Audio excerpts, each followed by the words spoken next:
Yes breaking news చూస్తున్నాం. ఈ నెల 23వ తేదీన రాష్ట్ర మంత్రివర్గ సమావేశం జరగనుంది. ఈ సమావేశం సచివాలయంలో మధ్యాహ్నం 3 గంటలకు ప్రారంభం కానుంది.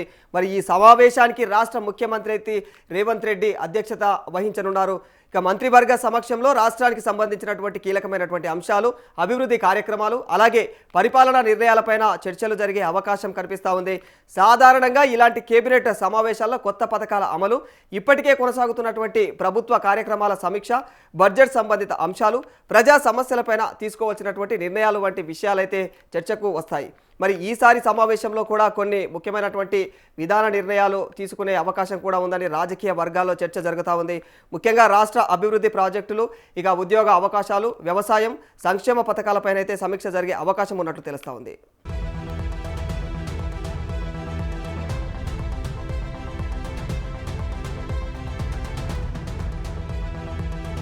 ఎస్, మరి ఇదే అంశంపైన మరింత సమాచారం మా ప్రతినిధి ప్రభాకర్ రెడ్డి తెలుసుకుందాం. ప్రభాకర్, ఈ నెల 23న జరగబోయే ఈ మంత్రివర్గ భేటీలో ప్రధానంగా ఎలాంటి అంశాలు ఎక్కువగా చర్చకు వచ్చే అవకాశం ఉందంటారు?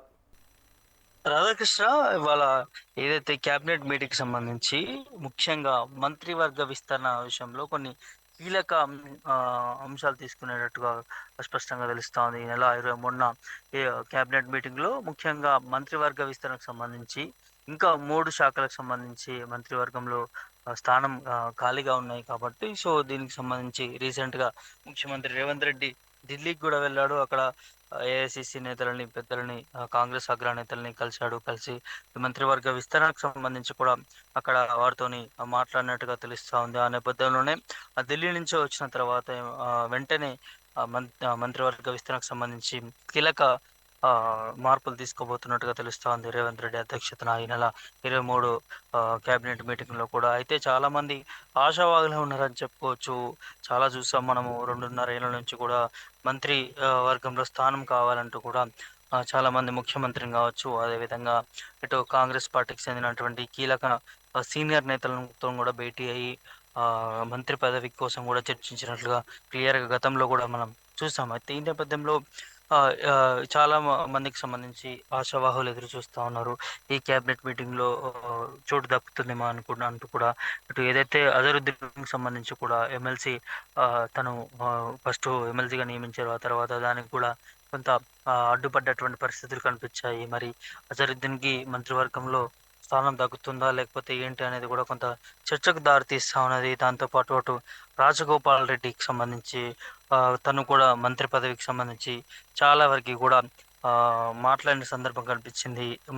మంత్రి ఏ విధంగా కావాలో ఆ విధంగానే అవుతానంటూ కూడా తను గతంలో మాట్లాడినటువంటి సందర్భం కావచ్చు. దాంతోపాటు తను సోషల్ మీడియాలో తన అనుచరులతోని రాపించుకున్నటువంటి విధానం కావచ్చు, అదంతా కూడా తను కూడా చాలా ప్రయత్నం చేశాడు. ఇటు రేవంత్ రెడ్డిని కలవడం కావచ్చు, అదేవిధంగా తను కాంగ్రెస్ పార్టీకి సంబంధించినటువంటి సీనియర్ నేతలతో కూడా కలవడము, ఇదంతా కూడా అంటే తనకి మంత్రి పదవి పక్కా ఇవ్వబోతుందంటూ కూడా నియోజకవర్గాల్లో ప్రతి మీటింగ్ లో కూడా కొంత తను మాట్లాడడం, అది చర్చకు దారి తీయడం, ఇదంతా కూడా చూస్తున్నాం మనం. అయితే ఈ మంత్రివర్గంలో తనకు కూడా చోటు దక్కుతుందనే ఆశగా రాజగోపాల్ రెడ్డి కూడా చూస్తున్నట్టుగా క్లియర్ గా తెలుస్తా ఉన్నది. మరి ఉమ్మడి నల్గొండ నుంచి మరి ఇదివరకే 2 మంత్రులు ఉన్నారు. ఇటు కోమటిరెడ్డి వాళ్ళ అన్నయ్య తను కూడా ఉన్నాడు. మరి ఒకరికే కల్పిస్తుందా లేకపోతే అన్నని మంత్రి పదవి నుంచి తీసేసి ఇక్కడ తమ్ముడిని రాజగోపాల్ రెడ్డిని మరి కేబినెట్ లోకి తీసుకుంటుందా అనే చర్చ కూడా జోరుగా సాగుతా ఉంది. అయితే ఈ కేబినెట్ మీటింగ్ కోసమే చాలా వరకు వెయిట్ చేస్తా ఉన్నారు. ఎప్పుడు జరుగుతుంది విస్తరణ, ఎప్పుడు చేస్తారు ఏంటి అనేది కూడా ఈ శాఖలకు సంబంధించి.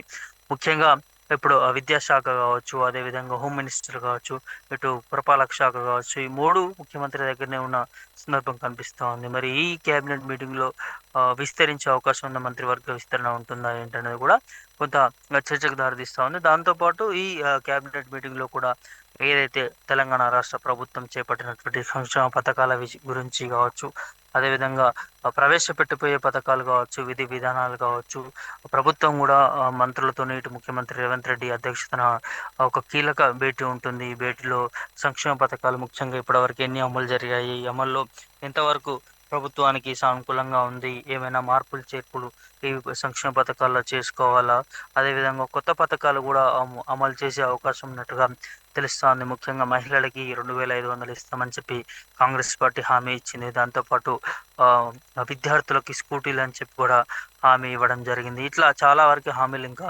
ప్రభుత్వం అమలు చేయలేకపోయింది. ఇప్పుడు ఈ క్యాబినెట్ మీటింగ్లో మరి కొంత హామీలకు ఏమన్నా గ్రీన్ సిగ్నల్ ఇవ్వబోతుందా అనేది కూడా తన వినిపిస్తూ ఉన్నది. అంటే ముఖ్యంగా క్యాబినెట్ మీటింగ్ అనగానే ఖచ్చితంగా ఏదో ఒక పథకం అయితే అమలు చేసే దిశగా మంత్రులు కావచ్చు, ముఖ్యమంత్రి కావచ్చు ఆలోచన ఉంటుంది ఖచ్చితంగా.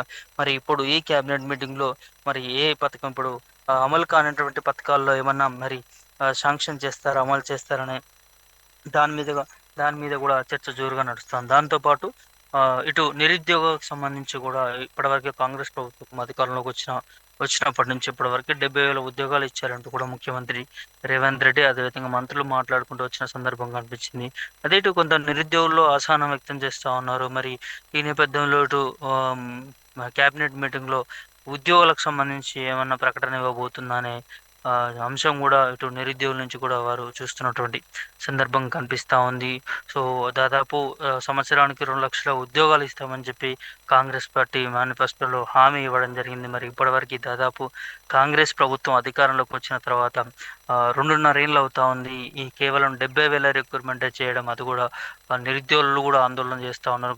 గత ప్రభుత్వం ఇచ్చినటువంటి నోటిఫికేషన్లే కాంగ్రెస్ ప్రభుత్వం కొత్తగా అధికారంలోకి వచ్చిన తర్వాత దాదాపు 10 నుంచి 15,000 నోటిఫికేషన్లు ఇచ్చిందంటూ కూడా ఇటు నిరుద్యోగుల నుంచి పెద్ద ఎత్తున ఆందోళన చేస్తున్నటువంటి సందర్భం కనిపిస్తూ ఉంది. మరి ఈ క్యాబినెట్ మీటింగ్లో నిరుద్యోగులకి ఏదైనా ఊరట కలుగుతుందా? ఇటు చాలా వరకు రిక్రూట్మెంట్లు ఆగిపోయాయి. ఇటు పోలీస్ డిపార్ట్మెంట్లో కావచ్చు, ఇటు టీచింగ్ డిపార్ట్మెంట్లో కావచ్చు, ఇటు ఆరోగ్య డిపార్ట్మెంట్లో కావచ్చు. సో అన్ని డిపార్ట్మెంట్లో కూడా నోటిఫికేషన్ రాక దాదాపు 2 నుంచి 3 సంవత్సరాలు అవుతుందంటూ ఇటు నిరుద్యోగ యువత నుంచి కూడా కొంత ఆందోళన వినిపిస్తున్నటువంటి సందర్భం కనిపిస్తుంది. దాంతోపాటు ఇటు ప్రాజెక్టుల విషయంలో కూడా కొన్ని ఇందులో కీలక నిర్ణయం తీసుకుపోతున్నట్టుగా తెలుస్తోంది. ఇప్పుడు ఏదైతే కాళేశ్వరం సంబంధించి కావచ్చు, సుందిల్లా, అన్నారం ఈ బ్యారేజ్లకు మరమ్మతు పనులకు సంబంధించి, అదేవిధంగా మేడిగడ్డకు సంబంధించినటువంటి ఏదైతే కుంగిపోయిందో దానికి మరమ్మతులకు సంబంధించినటువంటి డబ్బుల శాంక్షన్ విషయంలో కూడా ఈ క్యాబినెట్లో ఏ విధంగా తీసుకోవాలి, ఈ ఏ విధంగా అభివృద్ధి చేయాలి ఆ డ్యామ్లను అంటూ కూడా దీనికి సంబంధించినటువంటి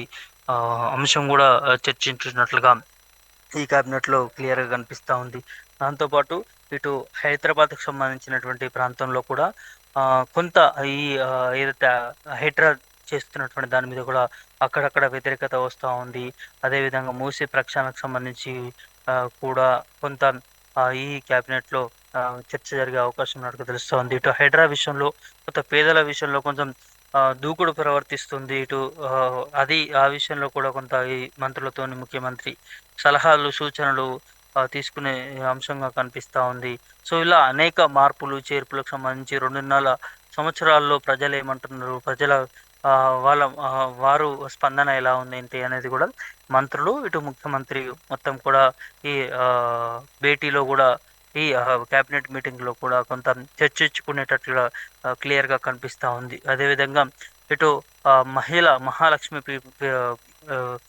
పథకం సంబంధించి కూడా ఫ్రీ బస్ ఏదైతే ఉందో దాని మీద కూడా ఇప్పుడు ఏదైతే 50 సంవత్సరాలు దాటినటువంటి వృద్ధులకు కూడా ఈ రానున్న ఈ క్యాబినెట్ తర్వాత కూడా ఏదైనా నిర్ణయం తీసుకోబోతారు అంటూ కూడా కొంత వార్తలు కూడా వస్తూ ఉన్నాయి. మరి ఆ వార్తలు ఫేకా నిజమేనా అనేది కూడా ఈ క్యాబినెట్ మీటింగ్ తర్వాత కూడా క్లియర్గా తెలిసే అవకాశం ఉంటుంది. అటు 50 సంవత్సరాలు దాటిన వారికి ఖచ్చితంగా వారు కూడా ఫ్రీ టికెట్ ఇవ్వాలి అంటూ కూడా ఇటు కొంత డిమాండ్ వచ్చింది. ఆ డిమాండ్ మరి మంత్రి పొన్నం ప్రభాకర్ కూడా ఏదో చిట్చాట్లో చెప్పినట్టుగా తెలుస్తూ ఉంది. మరి ఇందులో ఈ మార్పు తీసుకొస్తారా కాంగ్రెస్ ప్రభుత్వం ఈ క్యాబినెట్ మీటింగ్లో అనేది కూడా వేచి చూడాల్సినటువంటి అవసరం ఉంది. ఇలా అనేక అంశాల మీద క్యాబినెట్ మీటింగ్ ఉంటుంది. ముఖ్యంగా ఇందులో ఏదైతే మంత్రివర్గ విస్తరణకు సంబంధించి కూడా 3 శాఖలకు సంబంధించి మరి ముఖ్యమంత్రి వద్దే ఉన్నాయి. ఇటు విద్యాశాఖ మంత్రి మెయిన్ కీలకంగా ఉంది. మరి ఈ విద్యాశాఖ మంత్రికి మరి ఎవరు సూట్ అవుతారు, ఎవరికి ఇస్తారు ఏందనేది కూడా చర్చ జరుగుతూ ఉంది. ఇటు క్యాబినెట్ మీటింగ్ అనగానే ఎవరైతే ఆశావాహులు ఉంటారో వారందరూ కూడా కొంత అప్రమత్తమై ఏఐసిసి లీడర్లని, కాంగ్రెస్ పార్టీకి సంబంధించి కీలక లీడర్ని కలిసే ప్రయత్నం చేస్తారు. చేసి వారికి మంత్రి పదవితోనే ఒక టికెట్ ఇవ్వాలంటూ కూడా కొంచెం మంత్రి పదవికి సంబంధించిన పదవి ఇవ్వాలంటూ కూడా వారితో కూడా కొన్ని చర్చలు జరిపే సందర్భం కూడా కనిపిస్తూ ఉంది. మరి చూడాలి ఇటు ఎవరైతే ఆశావాళ్ళు ఉన్నారో వారికి మంత్రి పదవి వరిస్తుందా ఏంటి ఏందనేది కూడా. గతంలో కూడా జూబ్లీహిల్స్ ఎన్నికలకు సంబంధించి ముందు మైనారిటీ వర్గం నుంచి అజరుద్దీన్కి మంత్రి పదవి ఇస్తామని చెప్పి తనకి ఎమ్మెల్సీ ఇచ్చి ఆ తర్వాత మంత్రి పదవి ఇస్తామంటూ కూడా ఇటు ముఖ్యమంత్రి గతంలో హామీ ఇచ్చిన సందర్భం కనిపించింది. ఆ కొన్ని విషయాల్లో ఆ ఎమ్మెల్సీ అనేది రద్దయిపోయింది. మరి మరోసారి దానికోసం కూడా ముఖ్యమంత్రి రేవంత్ రెడ్డి ఢిల్లీకి వెళ్ళినటువంటి పరిస్థితి కనిపించింది. ఏదైతే ఇటు అజరుద్దీన్ కోసం, దాంతోపాటు కోదండరాం కోసం కూడా మరి కొంత ఢిల్లీలో వెళ్ళి కూడా దీనికి సంబంధించినటువంటి దాని మీద కూడా కొంత చర్చ జరిపారు ముఖ్యమంత్రి అంటూ కూడా కొన్ని వార్తలు వస్తూ ఉన్నాయి. ఇటు కోదండరాంను మాత్రం విద్యాశాఖ మంత్రిని చేయాలనేది డిమాండ్ వినిపిస్తాం. ఎందుకంటే కోదండరాం ప్రొఫెసర్ తెలంగాణ ఉద్యమంలో చాలా చురుగ్గా టీజేఏసీని స్థాపించి తనదైన శైలిలో కూడా పోరాటం చేసినటువంటి సందర్భం ఉద్యమంలో కోదండరాం సార్ కనిపించింది. కాబట్టి సో తను ఒక ప్రొఫెసర్, ఉస్మానియా యూనివర్సిటీలో ప్రొఫెసర్గా కూడా పనిచేశారు. ఇటు విద్యాపరంగా అటు ఉద్యమం పరంగా తనకు పెట్టింది పేరు అంటూ కూడా ఉంటుంది. అయితే ఇదే కోదండరాంని విద్యాశాఖ మంత్రి ఎమ్మెల్సీ పదవి ఇచ్చి విద్యాశాఖ మంత్రి చేస్తారని చర్చ గతంలో జోరుగా నడిచింది. మరి అదే హామీ మేరకు మరి కాంగ్రెస్ పార్టీ కోదండరాంకి విద్యాశాఖ మంత్రి పదవి ఇస్తుందా లేదా ఏంటి అనేది కూడా వెయిట్ చేయాల్సినటువంటి అవసరం ఉన్నది. ఇటు అజరుద్దీన్, ఇటు కోదండరాం, అటు రాజగోపాల్ రెడ్డి చాలా మంది మంత్రివర్గంలో స్థానం కోసం ఎప్పుడు వస్తుందా అంటూ కూడా సమయం కోసం వెయిట్ చేస్తున్నటువంటి పరిస్థితులు కనిపిస్తూ ఉన్నాయి. మరి గత కేబినెట్ మీటింగ్ల ముందు కూడా ముగ్గురిని మంత్రి పదవి స్థానంలోకి తీసుకోవడం జరిగింది. అల్లూరి లక్ష్మణ్ కావచ్చు, మంత్రి వివేకన్ కావచ్చు. సో ఇలా ముగ్గురిని ఆల్మోస్ట్ మంత్రి స్థానంలోకి తీసుకున్న సందర్భం కనిపించింది. మరి ఇప్పుడు ఈ క్యాబినెట్లో మొత్తం ఉన్నటువంటి మంత్రివర్గ స్థానాలని ఫుల్ఫిల్ చేస్తారా ఏంటి అనేది కూడా చూడాల్సినటువంటి అవసరం ఉంటుంది. సో ఈ క్యాబినెట్ మీటింగ్ తర్వాత కూడా మొత్తం కాంగ్రెస్ పార్టీ కొన్ని మార్పులు చేర్పులు చేసుకొని ముందుకెళ్తుందనే అంశం కూడా క్లియర్గా కనిపిస్తామని చూడాలి. మరి కొత్త పథకాలకు సంబంధించి అదేవిధంగా ఎవరిని మంత్రివర్గంలోకి తీసుకుంటారు, దాంతోపాటు ఇటు ప్రభుత్వం కొన్ని నిర్ణయాలు తీసుకుంది. హైడ్రా, మూసి, ఇటు ప్రజెంట్ ఇష్యూస్ పైన ఏదైతే కాళేశ్వరం బ్యారేజ్ సంబంధించిన అన్నిట్లు కూడా మరమ్మతు పనులు కూడా. సో ఇట్లాంటి కొన్ని కీలక అంశాలు ఈ క్యాబినెట్ తర్వాత కూడా వాటి మీద చర్యలు తీసుకునే అవకాశం ఉంటుందా, లేకపోతే ఎట్లా ఉంది ఏందనేది కూడా ఈ క్యాబినెట్ తర్వాత తెలిసే అవకాశం ఉంది. సో మరి మొత్తానికైతే ఆశావాహుల నుంచి కొంత అసంతృప్తి వ్యక్తం చేస్తున్నారు.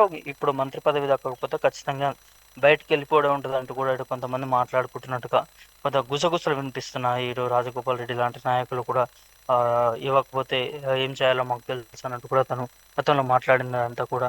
మరి ఇవన్నీ దృష్టిలో పెట్టుకొని క్యాబినెట్లో ఎట్లాంటి నిర్ణయాలు తీసుకుంటారు అనేది కూడా చూడాల్సినటువంటి అవసరం ఉంటుంది. Radhakrishna. Right, thank you Prabhakar.